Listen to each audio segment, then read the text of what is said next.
Vai ser lá domingo, já tivemos algum culto lá e agora vamos ter outro lá também. E fico feliz em poder cooperar com os irmãos a cada domingo. Graças a Deus, Jesus mandou os cantores e as cantoras projetadas. Estão tudo aqui de Vez Alegre também.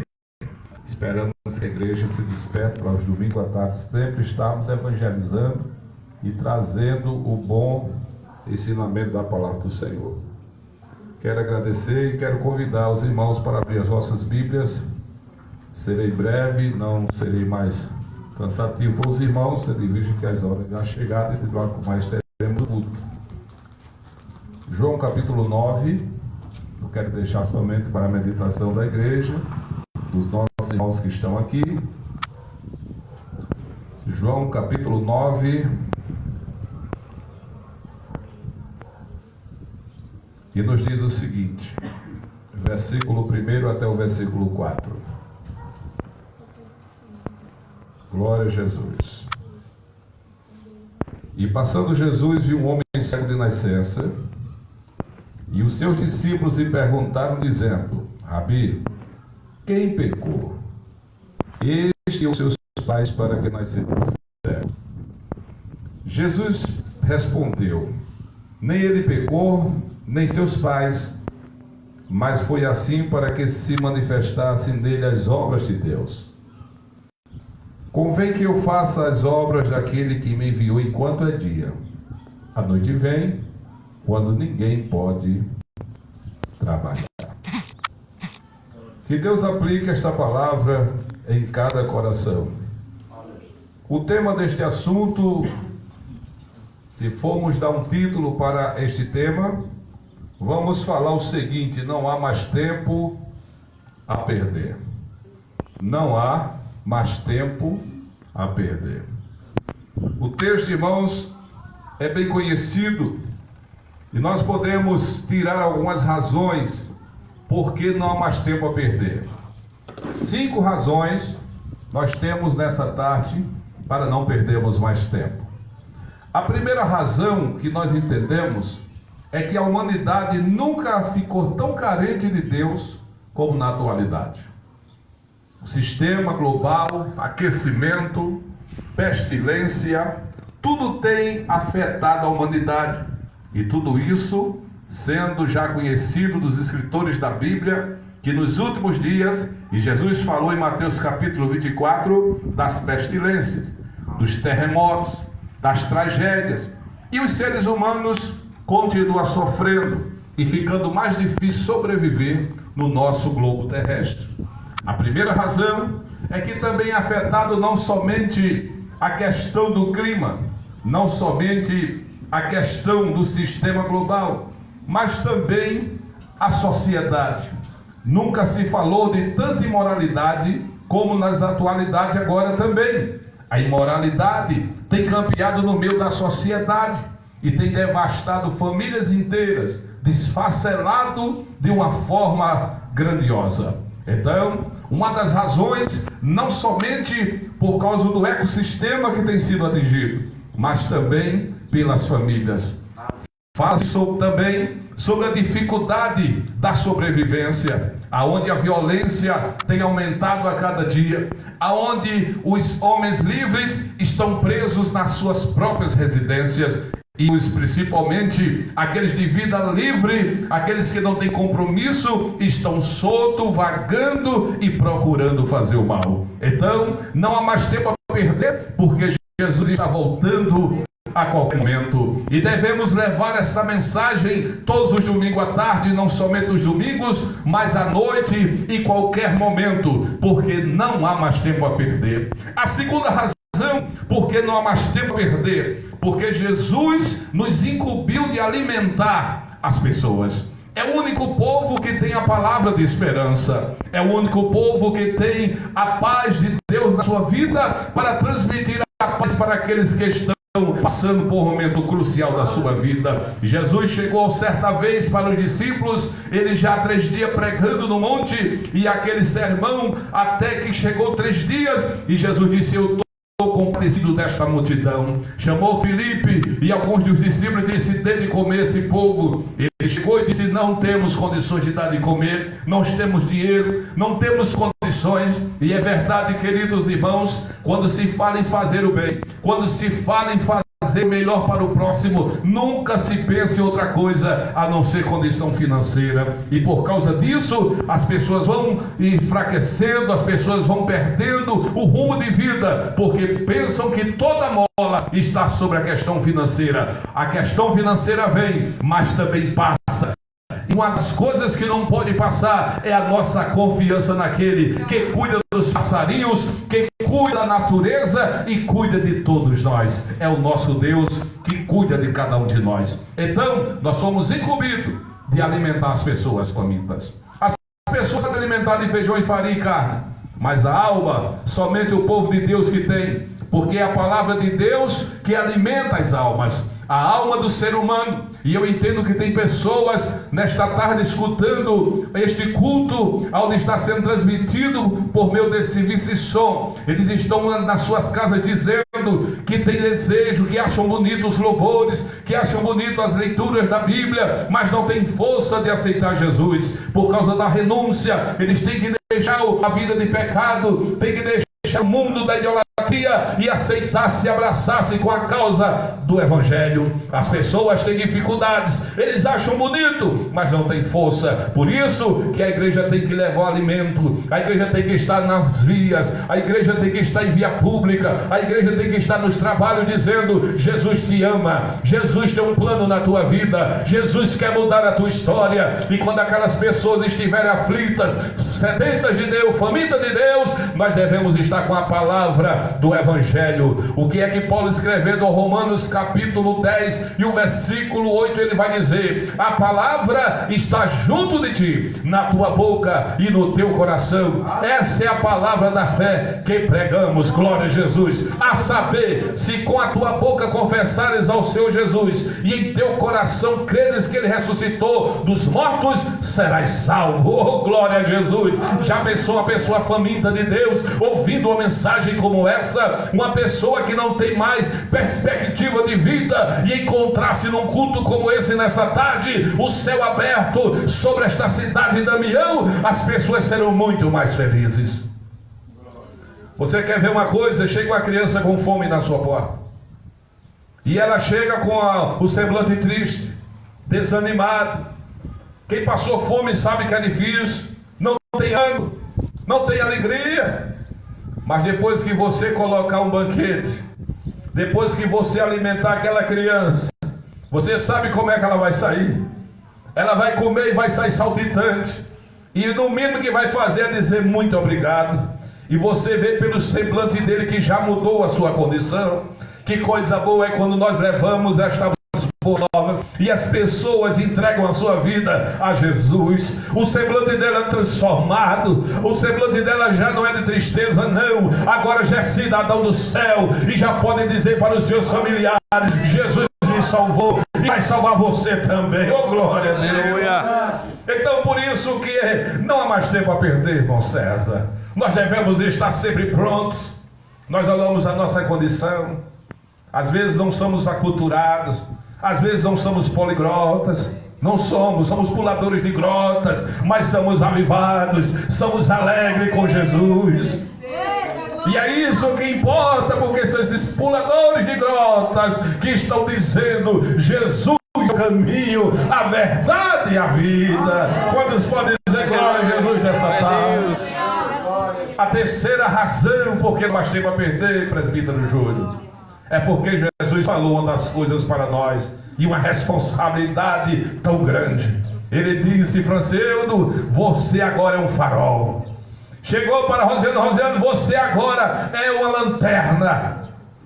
Aí Jesus disse: vocês são a luz do mundo.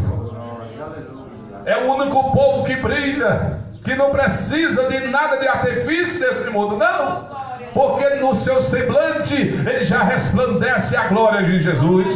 Vocês se lembram de Moisés quando subiu o monte para falar com Deus 40 dias? Quando ele desceu para trazer a mensagem para os israelitas, o povo dizia: Moisés, Moisés, bota uma toalha no rosto, Moisés, porque a glória de Deus, resplendor da tua face é tão grande que nos encandeia. clareia. Assim é o crente cheio da presença de Jesus. O semblante dele muda e as pessoas são contagiadas. E aqueles que estavam em trevas agora podem ver a luz. Aleluia. Por isso que Jesus disse: vocês são a luz do mundo. A responsabilidade grande é de você. E você sabe que quando tem um poste, menino travesso, ele tem prazer. É um imã de pegar uma pedra para quebrar a luz do poste. Só para deixar as pessoas na escuridão. E eu entendo que esses daí são secretários do inimigo. Para que as pessoas não clareiem a rua. Deixe tudo no esquisito. Aí Jesus disse: olha, as pedras vão vir. Mas eu aprendo também, Graziele, que nós somos luz e tem um adversário que quer nos apagar também. Aí Jesus disse uma das coisas que disse a Abraão: Abraão, você é luz, mas não se preocupe, eu sou o teu escudo. Se as pedras virem, eu estou na tua frente. Ele nunca vai deixar a gente se apagar por isso. Glória a Deus, aleluia, Jesus. Abraão, eu sou o teu escudo e o teu grandíssimo galardão. Oh, glória a Jesus. Então, meus irmãos, a terceira razão porque não há mais tempo a perder é porque nós somos luz. Não esqueça disso. Toda vez que você estiver desanimado, eu sou luz. Às vezes a gente está meio desanimado. Está um dia que a gente parece que nem crente não é, não é? Aí chega o inferno e diz: mas rapaz, será que sou eu mesmo? Eu estava tão cheio, hoje eu estou parecendo uma bola murcha. Aí você se lembra que você é luz. Aí você se lembra da palavra de Jesus: não foi vós que escolhestes a mim, mas eu escolhi a vós e vos nomeei para que vá fazer fruto e o vosso fruto permaneça. E a quarta razão, porque não há mais tempo a perder. A quarta razão é que nós devemos fazer a diferença. Nós devemos fazer a diferença. Não podemos ser igual ao mundo. Não podemos. Tiago disse que aquele que quer ser amigo do mundo constitui-se inimigo de Deus. Ele disse: não, você não pode ser do mesmo jeito do mundo, você tem que ser diferente. É por isso que os crentes, quando eles estão agora, ele é diferente, eles andam diferente, eles falam diferente, e a conversa dele é somente do céu. Todas as conversas dos crentes, ele já puxa para a Bíblia, e as pessoas ficam irritadas com isso, dizendo: por que esse povo diz que está salvo? Por que esse povo diz que agora é crente e vai morar no céu? Não é nós, é a Bíblia que diz que todo aquele que invocar o nome do Senhor será salvo. Oh, glória a Jesus! Salvo de quê? Condenação. Há uma condenação para a humanidade. Então devemos fazer a diferença. Às vezes as pessoas querem imitar um jogador de futebol. Às vezes as pessoas querem imitar uma atriz de novela. Já viu que quando chega um jogador de futebol, eu me lembro daquele, como era o nome daquele inseto que jogava, era Romário, não, era aquele outro. Era um inseto, jogador do futebol. Aí ele jogava, aí ele fez um arrepiado do cabelo, deixou o cabelo todo para cima. Neymar, né? Só assistir no jogo. Aí Neymar, aquele inseto magro. Aí o que acontecia? No dia seguinte estava o jogo da mocidade, tudo com o cabelo assim para cima, arrepiado. Eu disse: o espírito de Neymar chegou por aqui, está repreendido, corta todo mundo o cabelo, deixa careca, deixa parecer com o Conjac, que pelo menos já morreu, né? Mas aí as pessoas procuram imitar, e Paulo diz que nós devemos imitar a Cristo. Imitar a Cristo no seu amor, imitar a Cristo no seu comportamento, aquele que fazia só o bem. Glória a Jesus. Então, por isso que temos essa razão. A quarta razão é que nós devemos fazer a diferença. E a quinta e última razão para encerrar é uma palavra rápida só do coração de Deus para o nosso coração. É que essa daí é forte. Essa daí, Francieldo, se eu fosse você, eu não dormia hoje à noite. Porque a quinta razão, porque não há mais tempo a perder, é porque Jesus vai vir buscar e vai fazer a colheita das almas que nós ganhamos. Aleluia. Aí nós podemos cantar aquele hino 16 da APA Cristã. Nós não podemos cantar aquele hino. O hino 16 vai dizer: posso ter as mãos vazias, com Jesus eu me encontrar. Nada fiz e vão-se os dias que ele possa apresentar. Que tristeza! Aquele dia que Jesus vir recolher as almas e vai perguntar ao presbítero Júnior, cadê as tuas almas? Cadê o que você trouxe para mim? Aí chegou o povo de Júnior dizendo, eu não tive tempo, eu estava balançando o menino Jesus, eu estava com o Luquinho o tempo todo, eu estava lavando o prato, arrumando a casa, eu não tive tempo. Ah, Jesus! Aí Jesus vai pegar dizendo, mas Júnior, você é um servo fiel. Vai pegar Franciano, porque você, cadê as almas, Franciano? Ah, não pude, eu estava ajudando Maria, eu estava ajudando com Miquel, dá trabalho demais, Jesus, aquele fruto que tu mandasse, meu Deus, comeu meu juízo. E vai dizer, mas eu, servo mau e fiel. Oh, Jesus. Mas que coisa maravilhosa é quando ele chegar, irmã Glória, e dizer, Glória, apresenta as tuas mãos, apresenta o fruto do trabalho, e você apresentar as almas, e naquele grande dia você receber os galardões, e vai ouvir uma palavra tão linda, que essa daí eu gravo toda noite, quando eu penso nisso aí, eu tenho que receber essa palavra. Vindes benditos de meu Pai, possuí por herança o lugar que tenho vos preparado desde a fundação do mundo. Já pensou esta palavra, quando nós estivemos diante de Jesus recebendo o galardão, a igreja toda arrebatada, toda ladeada, toda bonita, vestida de branco? Ah, meu irmão, que coisa maravilhosa! Jesus, ele vai nos presentear naquele dia. Então fique com essa palavra, não há mais tempo a perder. Não há mais tempo a perder com picuinhas. Não. Ah, vou perder tempo porque meu marido é ruim. Não, pode deixar que um dia ele vai morrer. Nem se preocupe com o marido ruim. Não se preocupe com a mulher. Não, pode deixar. Tudo aqui passa. Já começamos 2019 e já estamos no 3º mês, bem dizer. Tudo está correndo. E se a gente for para a ponta da caneta, se brincar, vamos chegar a dezembro e não vamos ter fruto para apresentar para o nosso Deus. E é isso que nós não queremos. Por isso que Jesus disse, eu trabalho. Vamos trabalhar? Ele disse uma coisa interessante, quando ele disse aos discípulos, ele disse assim, olha, convém que eu faça as obras. É muitas obras, não são muitas obras. É lavando a igreja, é arrumando, carregando cadeira, é carregando caixa, é filmando, é pregando, é entregando folheto, tem muito trabalho. A obra é grande e poucos são os ceifeiros. Jesus disse, a seara realmente é grande, mas os ceifeiros são poucos. Vocês podem ver por um culto de domingo à tarde, é contado as pessoas que estão em via pública. Sabe por quê? Não tem mais o desejo, não tem mais amor pelas almas. Só sai da sua casa domingo à tarde para ir por meio da rua dizendo, Jesus salva, Jesus cura, Jesus liberta, batiza e prepara o homem para o céu, aqueles que têm amor pelas almas. E Jesus disse que nos últimos dias o amor de muito esfriaria, e está aí que Jesus está às portas. A qualquer momento vamos ouvir o toque, o estrugir da trombeta. Jesus vai vir buscar a sua igreja.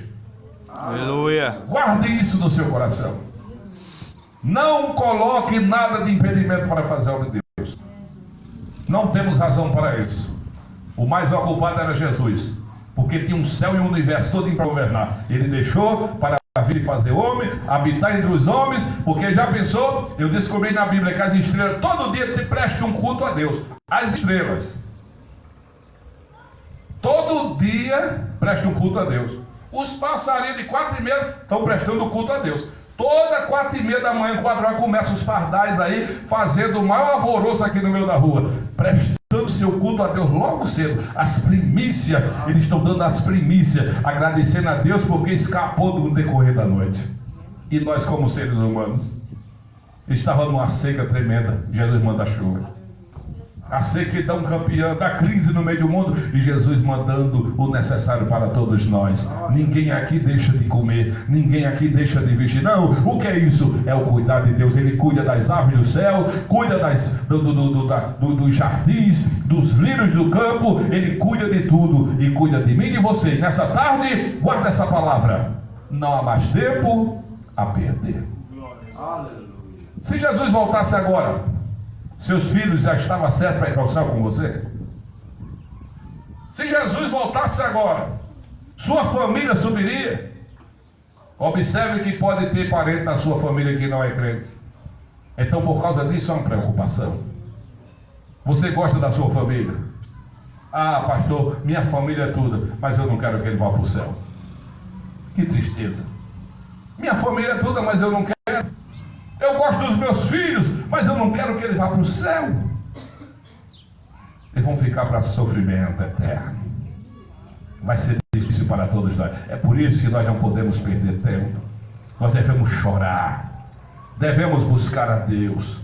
Devemos amar a Deus. E sabe o que acontece? Se fizermos isso, nós estaremos cumprindo os mandamentos. Amar a Deus sobre todas as coisas e ao próximo como a si mesmo. Que Deus abençoe. Eu quero agradecer esta oportunidade, meu irmão Franciano, que toda vez ele inventa de botar para pregar, sabendo que tem o presbítero